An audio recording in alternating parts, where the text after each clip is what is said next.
We're going to look at the fundamental theorem for line integrals. And this section is pretty theoretical. There are a few theorems in it. But the work you're going to do is less theoretical and more kind of mechanics, like differentiating, integrating, that sort of thing. But before we see the fundamental theorem of line integrals, we're going to remind ourselves about the fundamental theorem of calculus, part 2. It's the one that says if we have an integral from a to b, a definite integral, of f prime of x dx, then the result is f of b minus f of a, where, given the notation here, f of b and f of a is an antiderivative of f prime, the integrand. For today's theorem, we're going to see a result that's similar. We start out with the idea of C being a smooth curve, and it's parameterized. It's a vector function here, r of t, as t goes from a to b. And then let f, lowercase f, be a differentiable function of 2 or 3 variables whose gradient vector del f is continuous on the curve C. Then the line integral over C of del f dot dr is equal to f of r of b minus f of r of a.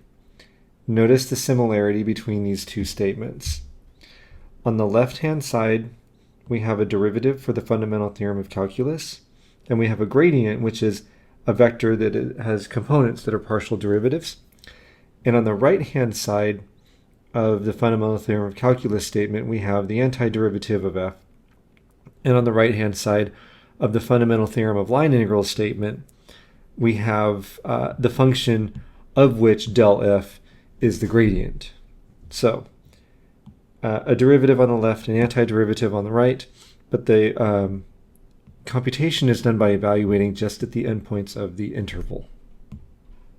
To put this into really concrete terms here, for f of x, y, and c that takes the point a, which we're going to say is x1, y1, to b, which is x2, y2, the line integral over c of del f dot dr is equal to f of x2, y2 minus f of x1, y1.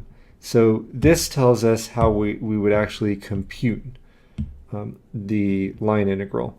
If I see that I have a gradient vector as my integrand, then I need to recover the potential function here and just plug in the x2, y2, x1, y1 that represent the endpoints. Now we're going to look at the proof of the fundamental theorem of line integrals. So as I just said, recall that del f is the vector that has components, the partial with respect to x, the partial with respect to y, and the partial with respect to z. Then the line integral over c of del f dot dr is equal to the integral from a to b of del f of r of t dotted with r prime of t dt. So we're evaluating del f at the parameterization of the curve, and then dr is our r prime of t dt. Well, this becomes the integral from a to b of the partial of f with respect to x times dx dt plus the partial of f with respect to y times dy dt plus the partial of f with respect to z times dz dt. The whole thing is integrated with respect to t. And I've given us some colors so we can see that the gradient is the partial derivatives, and then dr is what I have, that's what's giving us the dx dt, dy dt, dz dt, and the dt. Well, what we have with, for instance, the partial of f with respect to x times dx dt, doesn't that resemble the chain rule? And so we can say that actually represents a derivative. Inside the integral from a to b, this is the derivative with respect to t of f of r of t dt. I have mismatched parentheses. There we go.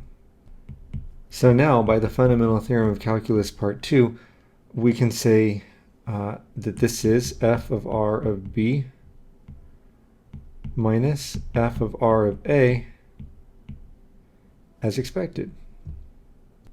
For practical purposes, what this means for you is if you know you have a gradient vector that's your integrand, then recover the potential function and evaluate it at the endpoints, as I said.